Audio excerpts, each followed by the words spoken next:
Hello everyone, Atkpwr here with another Building the Division series here with 122nd Infanterie. If you guys enjoy these, hit that like button, subscribe, and consider checking out that Patreon. Thank you to everyone who has supported or currently does. It really helps me out a lot. Thank you. And check out Atkpwr Gaming for some cool merch and stuff. All right, so 122nd Infantry.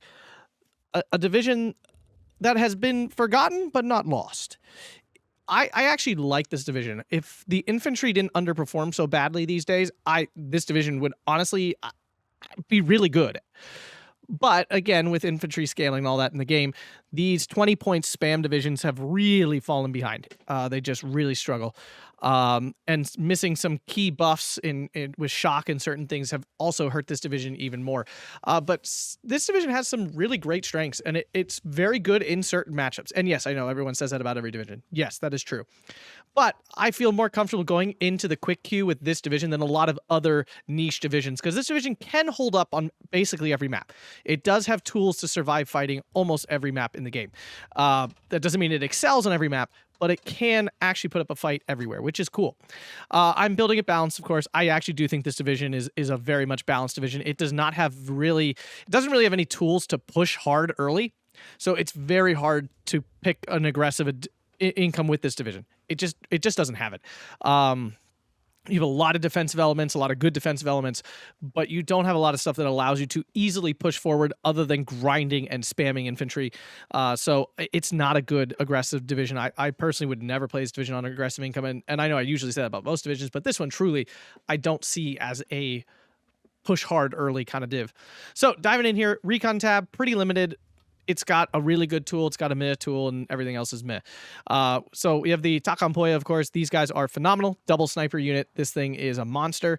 Can very easily destroy transports, like infantry transports, because the double sniper shot almost often instantly kills things. And since it's double vetted, it technically never misses. Technically, if we look at this, it technically never misses. Now, any sort of suppression on this unit, any sort of, panic in it, it will start to miss. But truthfully, that first volley almost always takes out a transport, which is really annoying for your opponent. Sorry about that. And then we have the KVOS, the KevOS. There's really nothing super special. For a 20-point recon unit, this is good. I mean, it's 6 semi-automatic rifles and 3 Swamis, and Swamis are, I think, still the best submachine gun in the game. I'm pretty sure. I don't think Beretta's dethroned these. I'm pretty sure they're still the best submachine gun in the game by a hair. And then it's got an AT satchel too. I mean, this does a lot of things. It's got okay availability. So it's a nice, it's definitely better than your average recon unit infantry, to be sure, in terms of not having an LMG. There's plenty of recon infantry LMGs that are better than this, or with a sniper. But for an unit that only has submachine guns and rifles, this is pretty solid. Sped Troop, I'd never take it here. BMW, if you're desperate for the radio, but your leaders do have radio and stuff, so I don't find any need to bring these. The Fusilier, it's fine. It's not like a terrible unit. It's not a good unit either. In this deck, it's pretty on par for the course. If you want to spend 2 points on it, I wouldn't hate anyone. I wouldn't hate on anyone doing that. It's not it's just there. It doesn't do anything special. I wish the Atkpwr came with higher availability when I'm using the division. When an opponent has it, I'd never want this to have any more troops than this. But obviously, if you're playing it, I would love for this to have more units. But really, it should not. Double sniper units are very, very powerful. And this is one of the only things left that isn't obnoxious. Every division has it, right? Like, snipers used to be rare and special. Now having 2 snipers is rare and special. I'm trying to think of other units with a double sniper, and I'm not coming. Oh, the 4th Munta with the Venatori. They have a double sniper. I'm trying to think how many other double sniper units there are in their game. Very few, if any. I'm sure I'm wrong. You go ahead and drop in the comments what the other double sniper units are that I'm forgetting. But they are not common. This is not like snipers anymore. These are truly not common. Yeah, phenomenal unit. Infantry tab. I really wish this was better. It used to be pretty serviceable, honestly. Back when 20-point infantry were still usable. They didn't have to be mega overpowered garbage. Back when 20-point infantry were basically a 10-man squad with a single LMG and some mid rifles. That's what 20 points used to be all the time. And this division did fine when when that was the thing. Now 20 points means sometimes you get 2 machine guns, LMGs even. You probably got at least a squad of 12 men. You're probably tossing a molly or something too for fun. I'm exaggerating only a little bit. So yeah, this infantry tab suffers. It really does. It's got some cool units in it, but it suffers. Now, your main infantry units is Grenadiers. That's how you know right away the suffrage is going to be extreme. Grenadiers are way behind the curve these days. At 20 points, you only get 9 men. You get an MG34. The Panzerfaust is nice on the Panzerfaust versions, but they don't even come in C phase, so you're forced to bring them in A and B. Yeah, just an incredibly underwhelming unit. Honestly, I think, and I am loath to say buff anything these days. I would just say nerf everything would be far more useful. But if we had to go the buff route, I would buff Grenadiers to 10 men. Like, I would just give them one more guy. Just a rifle. Nothing special beyond that. Just give them another rifle unit. So it's a 10-man squad with 8 rifles instead. That definitely would not break the game in any way. I also don't think it would make this unit super good or anything, but it would definitely help. It would give these units... Same with Strelki. I feel like Strelki have 10 men, but maybe if they don't, they have 9. Give them 10. These days, I just think it's the only way they could keep up. And they're still not good. Like, don't misinterpret what I'm saying. They're still bad. But yeah, so we have Grenadier in A, Grenadier in B, and then C-phase Grenadier here. Very meh. Then we have the Laitorunta here. This unit is wonderful. It's a nice little pioneer unit out of the Finns, and it's got a Lati anti-tank rifle, which I think is the best anti-tank rifle in the game. It's arguable. There's other AT rifles that have better penetration, but this thing fires really fast and has 500-meter range, which is farther than most other AT rifles in the game. So this is definitely up there, if not the best one. It's getting to a point where I'm having a hard time keeping track of exactly which units are actually best these days because things change, and it's hard. The stack cards are not really trustworthy. That's the truth. Like, a lot of times they're very deceiving on how good a unit actually is. Then we have the Pionieri. Excuse me. It's a 20-point Pioneer unit. 20-point Pioneer units are good. Like, just straight across the board. If you have a Pioneer unit that costs 20 points, it's a good unit. Just from a cost efficiency standpoint, only spending 20 points to throw a grenade, especially at a normal size squad, that is a good thing. And this thing happens to come with an AT grenade too, because why the heck not? So that it is technically quite good. But from a literal, like, ignore the price, how is the quality of the unit, it's a terrible unit. I mean, you're going into the woods with no submachine guns. You got 9 rifles, junky rifles, and you're just tossing a grenade hoping not to die before your grenade goes off. So, don't expect these guys to clear the woods or anything. But for 20 points, they're great. They absolutely are. Pioneer, it's a Pioneer, nothing special. You do have other 20-point leaders in this deck, which is nice. The Kavadi here. So do you want the grenade or do you want the Panzerfaust? Honestly, I always take the grenade. It's just a me thing, but I feel like in emergency situations, I generally want my leader to have a grenade, not a Panzerfaust. Because usually I have them hidden in the woods or something, and they're coming to get me, and I run out of woods to run, so I just want them to take the enemy with me and toss the grenade. So that's kind of my thought process. Also, too, like, Grenadiers, and a lot of these other German leaders are 25 points, and this is the only 20-point one. So in this case, though, you could pick either. This comes in the faster transport, though. This comes in the dinky Ford, so that's another reason, too, why to take the Pioneer. The other leaders, like I said, none of them have higher availability. Actually, the Sturmfear has awful availability. I don't really understand why they've boned this unit. This would be an example of a unit that got left behind. This really should be like every other unit here, like 3-6, 3-6-9. And for some reason, the Sturmfear, which is no more special than any of these other units. Let's look at the Grenadier. Almost okay, because it has shock. Now the 3 MP44s are like, come on, like, give it freaking 3-6 availability. That's so dumb. Unit will never, ever, ever be used like this. Sturm Grenadier, one of the special units out of this division, a 10-man MP44 squad with a Panzerfaust and shock. I mean, it's okay. I know that sounds bad. I know that I always want to say these units are good. MP44 squads, these pure MP44 squads, are very good in only 1 to 2 situations. Yellow Forest and in a town when you're further than 100 meters.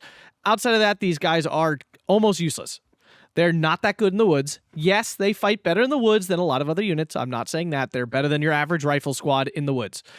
But they're not beating any dedicated CQC unit in the woods at all. Grenades will kill them. Flamers will obviously beat them. They just won't beat anything that is actually there to win in the woods. But if you catch units in Yellow Forest, or God forbid you catch a unit out in the open with this, it will absolutely eviscerate them. MP44s are phenomenal at that. I do wish they would rebuff the MP44. They nerfed it way back, and it's just never been the same. And the unit is so niche at this 300-meter range. I do think it should actually absolutely slay when you get into that range, up to 100 meters, and it should start losing again. But yeah, so it's nice that it's there. You get 2 cards on, which is cool. The availability curve's kind of weird. It's 8-5-3. I don't know why it's not 8-6-4. It's really kind of weird. When you get into B phase, it's 16-11-5. Like this one I'm a little confused at the availability. I forget what the exact like percentage is. I know there's like a percent thing to it, but especially this unit doesn't really show up much. I think Tatra has one.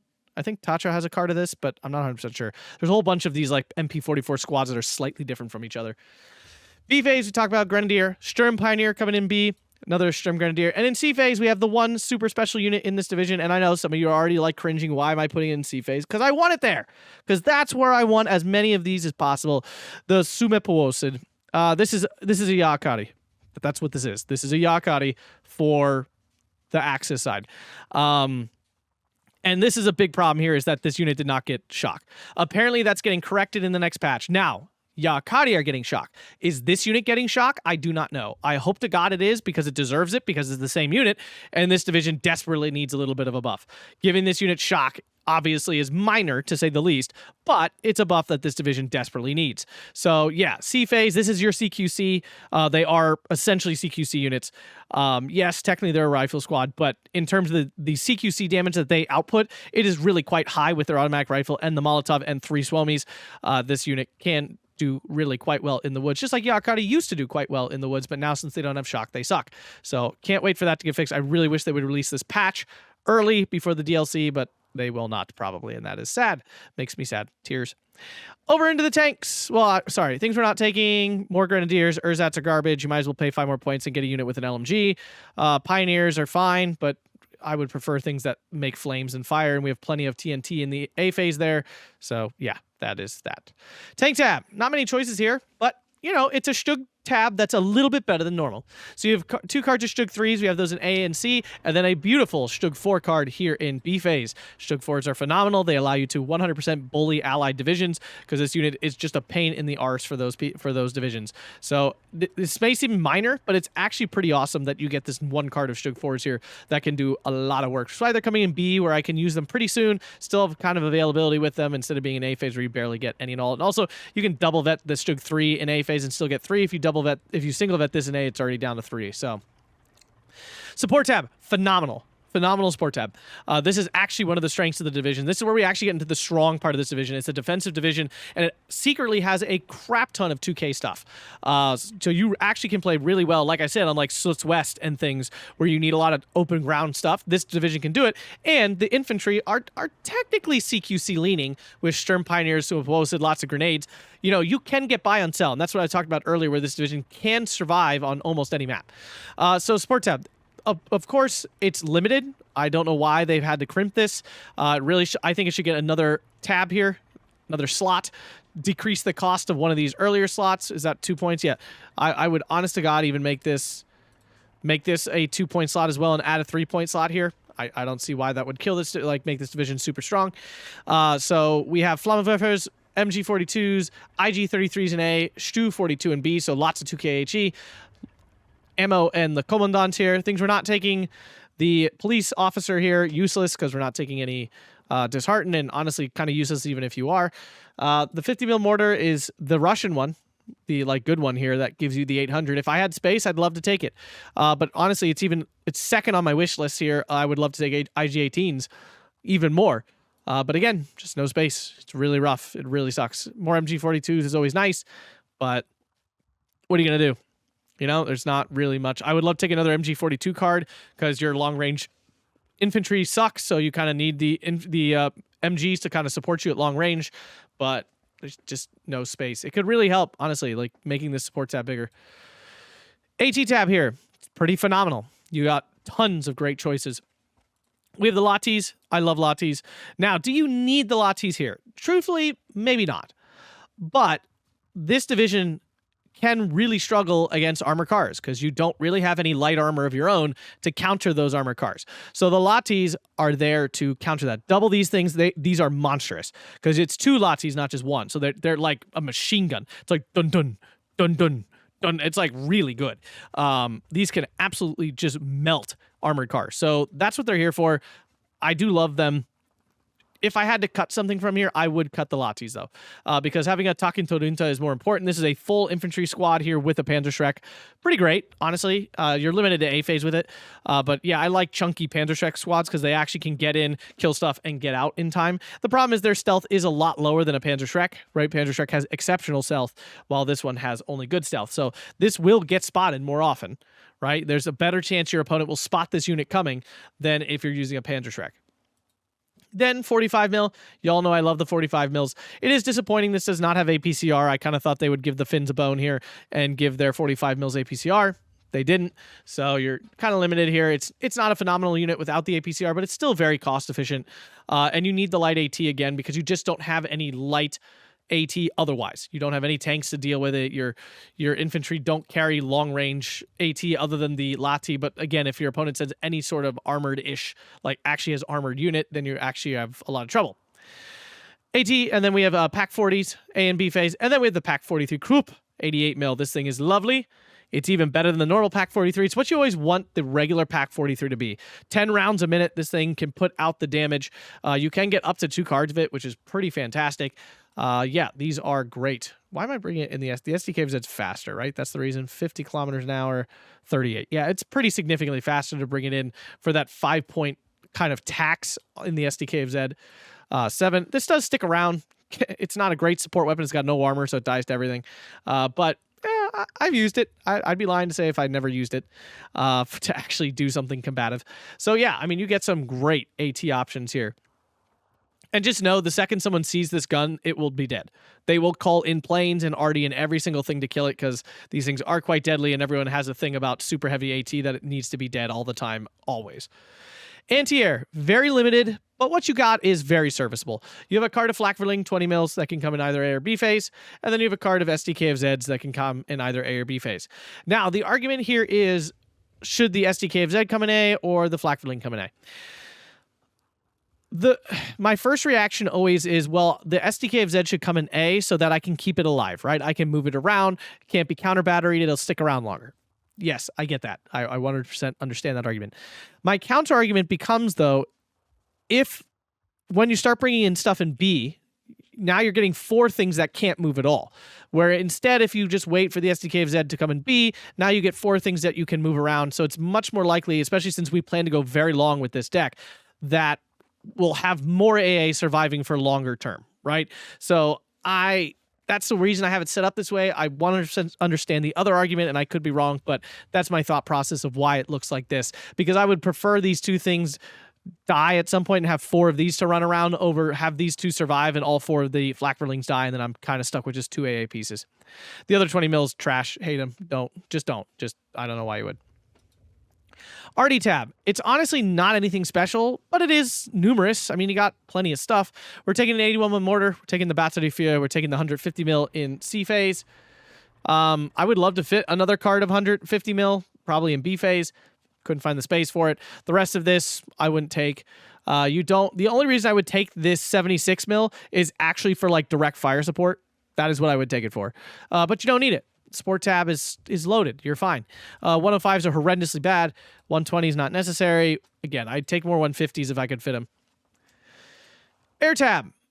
It's kind of a one-trick pony. That one trick isn't bad, but it's a one-trick pony. It's a Focke-Wulf spam deck. That's what it is. You spam your Focke-Wulfs. Fuck you. I'm going to get probably demonetized for that. Just kidding. But anyway, so we have the Focke-Wulf 190 A6. This is very disappointing. It's not an A8. It's significantly worse than an A8 because it doesn't have medium resilience. And that loss is kind of actually devastating. It makes this unit far less useful. Now, is it still a great strafer? Absolutely. If your opponent is playing light on AA and you can take advantage of that, this unit is very deadly on a strafing run. I would encourage you to use it as such. But do understand, it is bad resilience. It will die to AA relatively quickly. Be very careful with it. But you can see that single veterancy is specifically for strafing to give it a better chance of getting in on enemy units on the ground. Then we have a card of Focke-Wulf 190 F8s. These are great. They're medium resilience. They have 8 50-kilogram bombs. If it's not suppressed, this will kill most things in one run. If it's not suppressed. If it is suppressed, the bombs get more spread out, and it's more likely things will sneak away from this bombing strike. But overall, 8 50-kilogram bombs from a dive bomber is generally enough to kill a unit. So this is a solid unit. At 150 points is expensive, but it's pretty fast. Medium resilience. These are very difficult to kill because of their speed and resilience. B phase, we go to the Focke-Wulf 190 F3. Unfortunately, this goes back down to bad resilience. It gets a bigger bomb, which is nice, but the availability drops. It gets 10 points more expensive. I'm not actually a big fan of this. I mean, it looks cool. This plane looks neat. The paint on it is sick. I wish they were all painted like that. Like, this doesn't look nearly as cool as this. Like, this is slick. So, like, the black and the red here, that's cool. Like, that is cool. But yeah, this plane is significantly worse. I wish there were 2 cards of these Focke-Wulfs with the 8 bombs. Unfortunately, instead you get this Focke-Wulf with 4 bombs, and this is becoming questionable whether this can kill something. Technically, each bomb does 3 damage, so technically, since it drops all the bombs almost directly on things, it should be able to kill things in one run, like any AT gun or something.